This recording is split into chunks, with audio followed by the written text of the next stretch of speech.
আজি 16/2/2024 বৰ্ষৰ প্ৰাতঃ মুৰলী ওম শান্তি বাপদাদা মধুবন। আজি বাবাই কৈছে, মৰমৰ সন্তানসকল, এতিয়া অশৰীৰী হৈ ঘৰলৈ যাব লাগে। সেয়েহে যেতিয়া কাৰোবাৰ লগত কথা পাতা তেতিয়া আত্মা ভাই ভাই বুলি বুজি কথা পাতিবা। দেহী অভিমানী হৈ থকাৰ যত্ন কৰা। প্ৰশ্ন: ভৱিষ্যতে ৰাজতিলক প্ৰাপ্ত কৰাৰ আধাৰ কি? উত্তৰ: পঢ়া। প্ৰত্যেকেই পঢ়ি ৰাজতিলক ল'ব লাগে। পিতাৰ দায়িত্ব হৈছে পঢ়ুৱা। এই ক্ষেত্ৰত আশীৰ্বাদৰ কথা নাই। যদি পুৰা নিশ্চয়তা আছে তেনেহলে শ্ৰীমতত চলি থকা, গাফিলতি কৰিব নালাগে। যদি মতভেদত আহি পঢ়িবলৈ এৰি দিয়া তেন্তে অকৃতকাৰ্য হৈ যাবা। সেইবাবে বাবাই কয়, মৰমৰ সন্তানসকল, নিজৰ ওপৰত কৃপা কৰা। আশীৰ্বাদ খুজিব নালাগে, পঢ়াৰ প্ৰতি ধ্যান দিয়া। ওম শান্তি। সৰ্বোচ্চ শিক্ষকে সন্তানসকলক পঢ়ায়। সন্তানসকলে জানে পৰম পিতা পৰমাত্মা পিতাও হয়, শিক্ষকো হয়। তোমালোকক এনেকৈয়ে পঢ়ায় যিটো আন কোনেও নোৱাৰে। তোমালোকে কোৱা, শিৱ বাবাই আমাক পঢ়ায়। এতিয়া এই বাবা কোনোবা এজনৰ নহয়, মন-মনা ভৱ, মধ্যাজী ভৱ, ইয়াৰ অৰ্থ বুজায়। মোক স্মৰণ কৰা। সন্তানসকলটো এতিয়া বিচাৰ বুদ্ধি সম্পন্ন হৈছে। বেহদৰ পিতাই কয়, তোমালোকৰ উত্তৰাধিকাৰটো আছেই, এয়া কেতিয়াও পাহৰিব নালাগে। পিতাই আত্মাসকলৰ সৈতে কথা পাতে। এতিয়া তোমালোক জীৱ আত্মা নোহোৱা জানো? বেহদৰ পিতাও নিৰাকাৰ। তোমালোকে জানা যে তেওঁ আমাৰ এই শৰীৰৰ দ্বাৰা পঢ়াই আছে আৰু আন কোনেও এনেকৈ বুজি নাপাব। স্কুলত শিক্ষকে পঢ়ালে তেতিয়া কোৱা হয় লৌকিক শিক্ষকে লৌকিক সন্তানসকলক পঢ়ায়। এয়া হৈছে পাৰলৌকিক সৰ্বোত্তম শিক্ষক যিয়ে পাৰলৌকিক সন্তানসকলক পঢ়ায়। তোমালোকো পৰলোক মূলবতনৰ নিবাসী হোৱা। পিতাও পৰলোকত থাকে। পিতাই কয়, মই শান্তিধামৰ নিবাসী আৰু তোমালোকো তাৰেই নিবাসী। আমি দুয়ো একেখন ধামৰেই নিবাসী। তোমালোকে নিজক আত্মা বুলি বুজা। মই পৰম আত্মা। এতিয়া তোমালোকে ইয়াত ভূমিকা পালন কৰি আছা। ভূমিকা পালন কৰি কৰি তোমালোকে এতিয়া পতিত হৈ গৈছা। এই গোটেইখন হৈছে বেহদৰ মঞ্চ য'ত খেল হয়। এই গোটেই সৃষ্টিখন হৈছে কৰ্মক্ষেত্ৰ। ইয়াত খেল হৈ আছে। এয়াও কেৱল তোমালোকেহে জানা যে এয়া বেহদৰ খেল। ইয়াত দিন আৰু ৰাতিও হয়। সূৰ্য আৰু চন্দ্ৰই কিমান বেহদৰ পোহৰ দিয়ে। এয়া হৈছে বেহদৰ কথা। এতিয়া তোমালোকৰ জ্ঞানো আছে। ৰচয়িতাহে আহি ৰচয়িতা আৰু ৰচনাৰ আদি মধ্য অন্তৰ পৰিচয় দিয়ে। পিতাই কয়, মই তোমালোকক ৰচনাৰ আদি মধ্য অন্তৰ ৰহস্য শুনাবলৈ আহিছো। এয়া হৈছে পাঠশালা। পঢ়াওঁতাজন হৈছে অভোক্তা। এনেকৈ কোনেও নকব যে মই অভোক্তা। আহমদাবাদত এজন সাধুৱে এনেকৈ কৈছিল, কিন্তু পাছত প্ৰবঞ্চনা ধৰা পৰি গল। এই সময়ত প্ৰবঞ্চকো বহুত ওলাইছে। ভেশধাৰী বহুত আছে। এওঁতো কোনো ভেশ নাই। মনুষ্যই ভাবে শ্ৰীকৃষ্ণই গীতা শুনালে, সেয়েহে আজিকালি কিমান শ্ৰীকৃষ্ণ হৈ গৈছে। এতিয়া ইমান শ্ৰীকৃষ্ণতো নাথাকে। ইয়াতো তোমালোকক শিৱ বাবাই আহি পঢ়ায়, আত্মাসকলক শুনায়। তোমালোকক বাৰে বাৰে কোৱা হৈছে যে নিজক আত্মা বুলি বুজি ভাই ভাই শুনোৱা। বুদ্ধিত যাতে থাকে। বাবাৰ জ্ঞান আমি ভাইসকলক শুনাওঁ। পুৰুষ অথবা মহিলা দুয়ো ভাই ভাই। সেইবাবে পিতাই কয়, তোমালোক সকলোৱে মোৰ উত্তৰাধিকাৰৰ অধিকাৰী হোৱা। এনেয়েতো মহিলাসকলে উত্তৰাধিকাৰ নাপায়, কিয়নো তেওঁলোক শহুৰৰ ঘৰলৈ যাব লাগে। তাততো হয়েই সকলো আত্মা অশৰীৰী হৈ ঘৰলৈ যাব লাগে। এতিয়া তোমালোকে যি জ্ঞান ৰত্ন পাইছা এয়া অবিনাশী জ্ঞান ৰত্ন হৈ যায়। আত্মাই জ্ঞানৰ সাগৰ হয় নহয় জানো? আত্মাই সকলো কৰে, কিন্তু মনুষ্যৰ দেহ অভিমান থকা বাবে দেহী অভিমানী নহয়। এতিয়া তোমালোকে দেহী অভিমানী হৈ এজন পিতাক স্মৰণ কৰিব লাগে। অলপতো পৰিশ্ৰম কৰিব লাগিবই নহয়। লৌকিক গুৰুক কিমান স্মৰণ কৰে, মূৰ্তি ৰাখি দিয়ে। এতিয়া ক'ত শিৱৰ চিত্ৰ, ক'ত মনুষ্যৰ চিত্ৰ। ৰাতি দিনৰ পাৰ্থক্য। তেওঁলোকে গুৰুৰ ফটো থকা লকেট পিন্ধি লয়। পণ্ডিতসকলে ভাল নাপায় যে আনৰ ফটো ওলোমাই লওক। পতিসকলে ভাল নাপায় যে আনৰ ফটো ওলোমাই লওক। অৱশ্যে শিৱই পিন্ধিলে তেতিয়া সেয়া সকলোৰে ভাল লাগিব, কিয়নো তেওঁতো পৰম পিতা হয়। তেওঁৰ চিত্ৰও থকা উচিত। এওঁ হৈছে ডিঙি মালা গাঁঠোতা। তোমালোক ৰুদ্ৰমালাৰ মণি হবাগৈ। এনেয়েতো গোটেই সৃষ্টি ৰুদ্ৰমালাও হয়, প্ৰজাপিতা ব্ৰহ্মাৰ মালাও হয়। ওপৰত বংশবৃক্ষ আছে, সেয়া হৈছে হ্ৰদৰ বংশবৃক্ষ। এয়া হৈছে বেহ্ৰদৰ। যিমান মনুষ্য আছে সকলোৰে মালা আছে। আত্মা কিমান সূক্ষ্মতকৈও সূক্ষ্ম বিন্দু, একেবাৰে সূক্ষ্ম বিন্দু। এনেকৈ বিন্দু দি যোৱা, তেতিয়া অগণন হৈ যাব। গণনা কৰি কৰি ভাগৰি যাবা। কিন্তু চোৱা, আত্মাৰ বৃক্ষ কিমান সৰু। ব্ৰহ্মতত্ত্বত বহুত কম ঠাইত থাকে। সেই আত্মা পুনৰ ইয়ালৈ ভূমিকা পালন কৰিব আহে। ইয়াত আকৌ কিমান আহল বহল সৃষ্টি। কৰবাত কৰবাত এৰোপ্লেনেৰে যায়, তাত আকৌ এৰোপ্লেন আদিৰ দৰকাৰ নাই। আত্মাসকলৰ সৰু বৃক্ষ আছে, ইয়াত মনুষ্যৰ কিমান ডাঙৰ বৃক্ষ।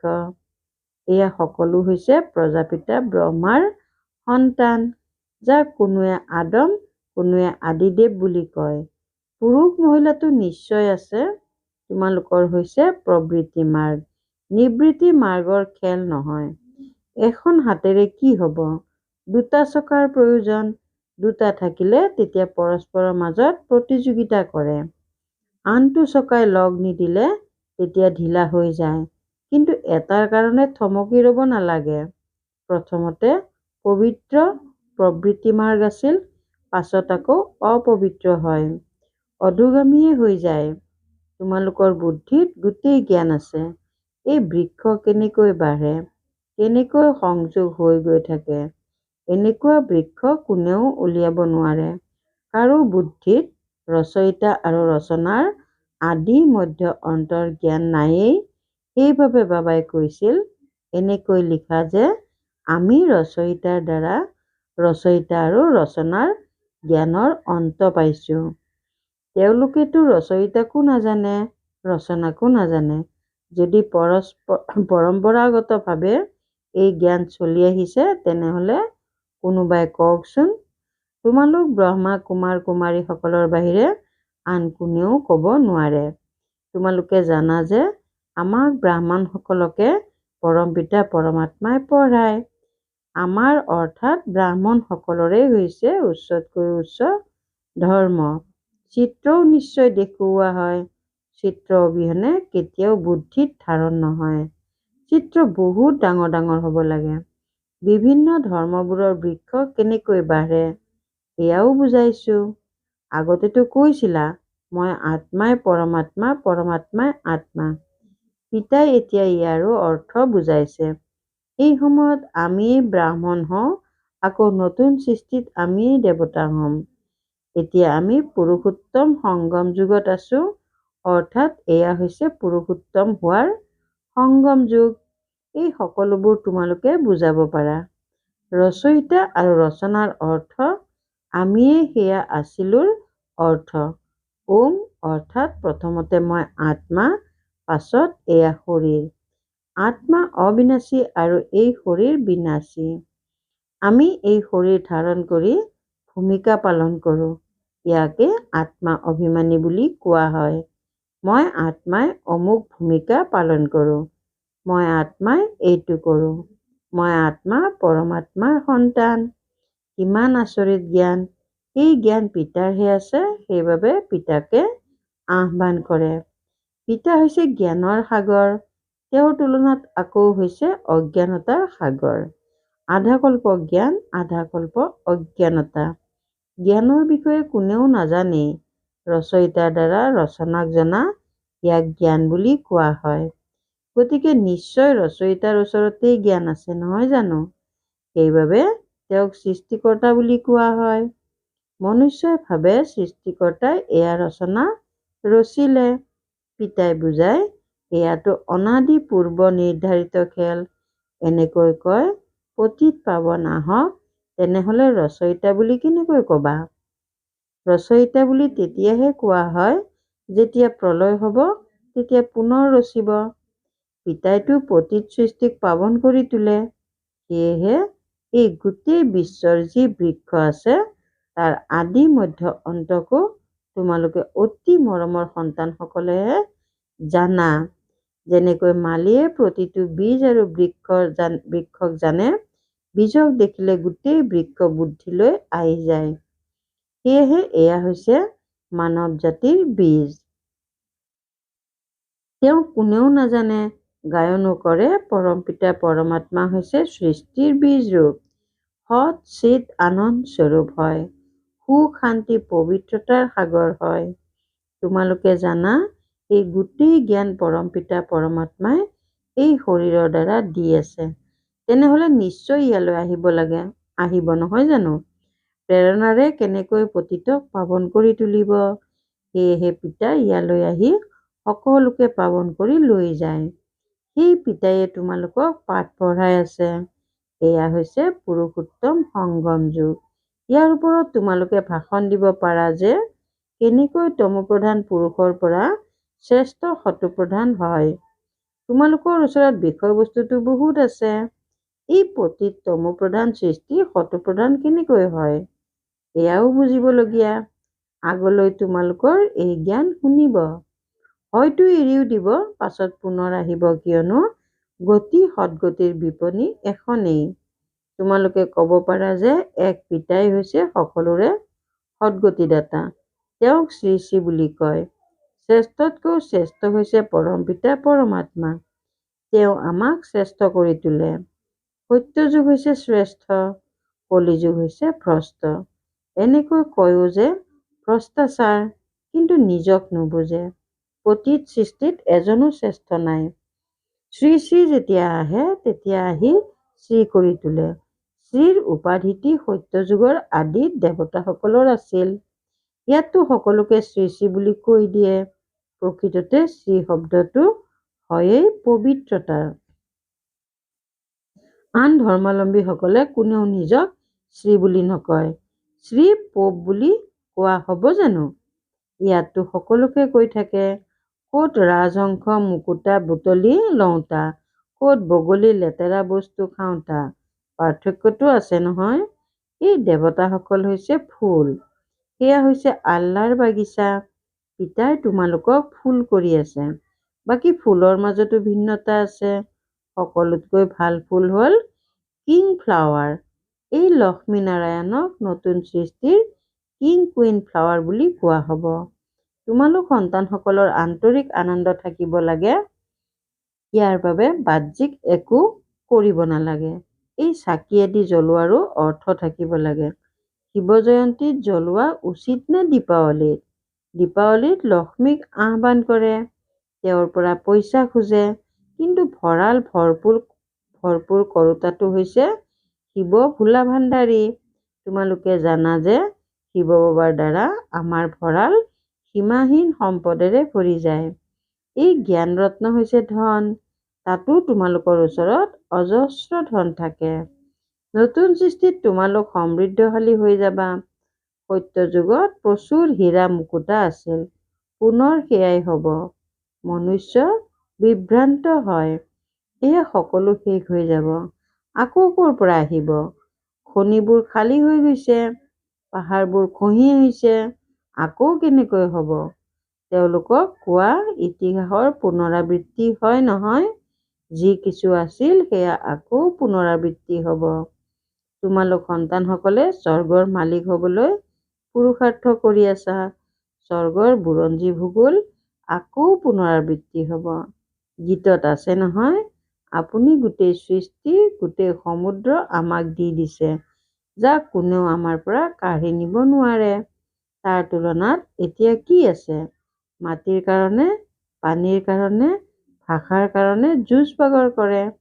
স্বৰ্গৰ ৰচয়িতা বাবাৰ জন্মদিন পালন কৰা হয়। নিশ্চয় তেওঁৱেই স্বৰ্গৰ বাটচাহী দিছিল।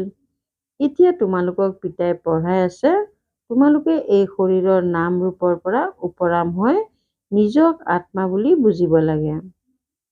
পবিত্ৰ হ'ব লাগে। হয়তো যোগ বলৰ দ্বাৰা নতুন শাস্তি ভোগ কৰি তেতিয়া পদো কম হৈ যায়। বিদ্যাৰ্থীৰ বুদ্ধিত থাকে নহয়, মই ইমান শ্ৰেষ্ঠ পদবী পাওঁ, শিক্ষকে ইমান পঢ়াইছে, তেতিয়া তাৰ বাবে শিক্ষককো উপহাৰ দিয়ে। এই পিতাইটো তোমালোকক বিশ্বৰ মালিক কৰি তোলে। সেয়েহে পাছত তোমালোকে ভক্তি মাৰ্গত তেওঁক স্মৰণ কৰি থাকা। বাকী পিতাক তোমালোকে কি উপহাৰ দিবা? ইয়াততো যি কিছু দেখিছা সেয়াতো নাথাকিব। এয়াতো পুৰণি শ্ৰী শ্ৰী সৃষ্টি। সেইবাবেতো মোক আহ্বান কৰা। পিতাই তোমালোকক পতিতৰ পৰা পাৱন কৰি তোলে। এই খেলখনক স্মৰণ কৰিব লাগে। মোৰ ৰচনাৰ আদি মধ্য অন্তৰ জ্ঞান আছে, যি তোমালোকক শুনাও। তোমালোকে এতিয়া শুনা, আকৌ পাহৰি যোৱা। ৫,০০০ বছৰ পাছত পুনৰ চক্ৰ পুৰা হ'ব। তোমালোকৰ ভূমিকা কিমান সুন্দৰ। তোমালোক শতপ্ৰধান আৰু সুন্দৰ হৈ যোৱা। পুনৰ তমোপ্ৰধান তোমালোকেই হোৱা। তোমালোকে আহ্বান কৰা বাবা আহক, এতিয়া মই আহিছোঁ।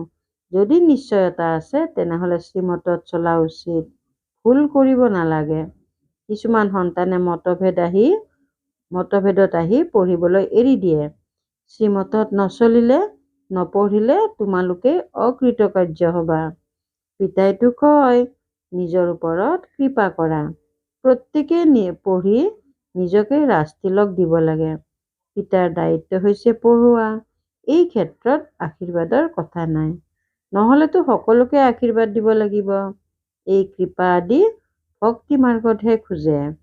ইয়াত সেইবোৰ কথা নাই। ভাল বাৰু। অতি মৰমৰ কল্পৰ পাছত পুনৰাই মিলিত হোৱা সন্তানসকলৰ প্ৰতি মাতা পিতা বাপ দাদাৰ স্নেহপূৰ্ণ স্মৰণ আৰু সুপ্ৰভাত। আত্মিক পিতা আত্মিক সন্তানসকলক নমস্কাৰ। আত্মিক সন্তানসকলৰ আত্মিক মাতা পিতা বাপ দাদা স্নেহপূৰ্ণ স্মৰণ আৰু সুপ্ৰভাত। ধাৰণাৰ বাবে মুখ্য সাৰ ১ নম্বৰ, প্ৰবৃত্তিত থাকি পৰস্পৰ প্ৰতিযোগিতা কৰিব লাগে। কিন্তু যদি কিবা কাৰণত এটা চকা ঢিলা হৈ যায় তেন্তে তেওঁৰ পিছত ৰৈ যাব নালাগে। নিজক ৰাজতিলক দিয়াৰ লায়ক কৰি তুলিব লাগে। ২ নম্বৰ, শিৱ জয়ন্তী বহুত ধুমধামেৰে পালন কৰিব লাগে, কিয়নো বাপ দাদাই যি জ্ঞান ৰত্ন দিয়ে তাৰ দ্বাৰাই তোমালোক নতুন সৃষ্টিত সমৃদ্ধশালী হ'বাগৈ। তোমালোকৰ সকলো ভঁৰাল ভৰপূৰ হৈ যাব। বৰদান, পিতাৰ পৰা শক্তি আহৰণ কৰি সকলো পৰিস্থিতি সমাধান কৰোঁতা সাক্ষীদ্ৰষ্টা হোৱা। তোমালোক সন্তানসকলে জানা যে অতিৰ পাছত অন্ত হ'বই। গতিকে সকলো প্ৰকাৰৰ অস্থিৰতা অতিমাত্ৰাত হ'ব। পৰিয়ালৰ মাজতো হাই কাজিয়া হ'ব। মনতো বিভিন্ন প্ৰকাৰৰ জটিলতা আহিব। ধনৰো তল-ওপৰ হ'ব। কিন্তু যি পিতাৰ সংগী, সত্যত চলোতা, তেওঁৰ বাবে পিতা দায়বদ্ধ। এনেকুৱা সময়ত মন পিতাৰ ফালে থাকিলে তেতিয়া নিৰ্ণয় শক্তিৰে সকলো অতিক্ৰম কৰি যাবা। সাক্ষীদ্ৰষ্টা হৈ যোৱা। তেতিয়া পিতাৰ শক্তিৰে সকলো পৰিস্থিতি সহজে সমাধান কৰি ল'বা। শ্লোগান, এতিয়া সকলো একাষৰীয়া কৰি ঘৰলৈ যোৱাৰ প্ৰস্তুতি চলোৱা। এতিয়া সকলো একাষৰীয়া কৰি ঘৰলৈ যোৱাৰ প্ৰস্তুতি চলোৱা। ওম শান্তি।